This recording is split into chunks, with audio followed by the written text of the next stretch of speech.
Hello again. Graham Duncan, Non-Executive Chairman of AIQ, is here with us. A happy new year to you, Graham. And first of all, news on AIQ. It's £4 million raised from investors. Tell us more. Happy new year to you.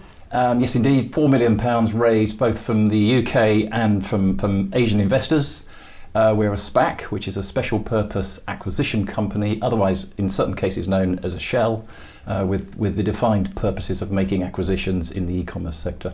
Now we'll go into what AIQ aims to do in just a moment, but if we can just backtrack slightly to what you've just said, the SPAC vehicle. Yes. There can be negative connotations with that. People can think a shell company has had bad experiences and is trying to shed acquisitions, but it's not quite like that. No, this is a very positive intention for the board, that they have set up this business with the clear intention of making an acquisition. The shell type scenario that you refer to sometimes it represents a business that no longer has a business, if you see what I mean, therefore needs to go out and find a business. But this is established for the sole purposes of making acquisitions in its defined sector. So let's look then at AIQ, this brand new SPAC, £4 million there in the funds.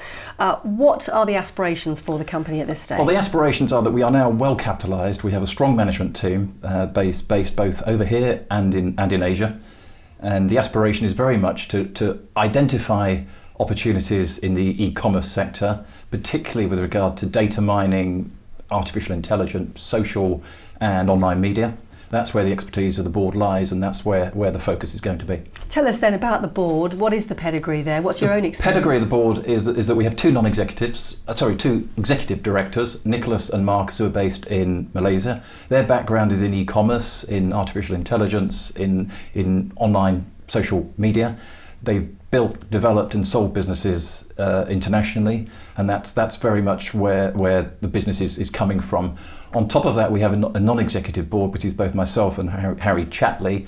I'm non-executive chairman, Harry is non-executive director, and we are both very, very experienced in London capital markets, so that's where our experience comes on top of the executive team. So that executive team working together, what kind of markets are you going for? How big will you be? What type of businesses? Which sectors? Which geographies? Well, starting with sector, sector's very much in the e-commerce sector, with focuses on data mining and social and online media and artificial intelligence. Exactly where we're going to be depends on what we find.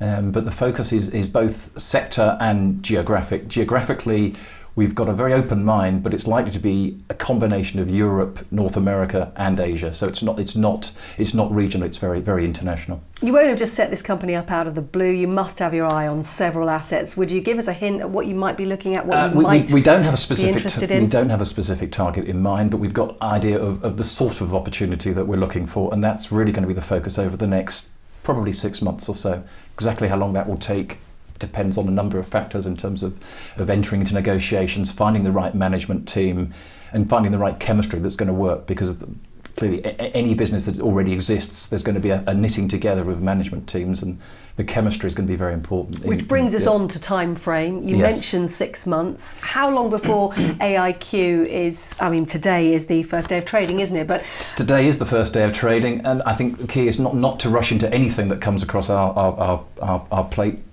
Due diligence is going to be important, so we're going to go through proper process, identify the right target, and in essence it takes as long as it takes. Hopefully it won't take too long, but it's not going to be a few weeks, it will be a few months, we would expect, but we've certain ideas on the types of opportunities, but we are not in any negotiations at the moment. So it is a process that will run and hopefully end up with a conclusion that's positive for shareholders. Graham, best of luck with AIQ. Do come back to us and tell us all about it as the ball gets rolling. Thank you. I'm sure there'll be plenty to say in the next few months. Graham Duncan, thank you. Thank you very much.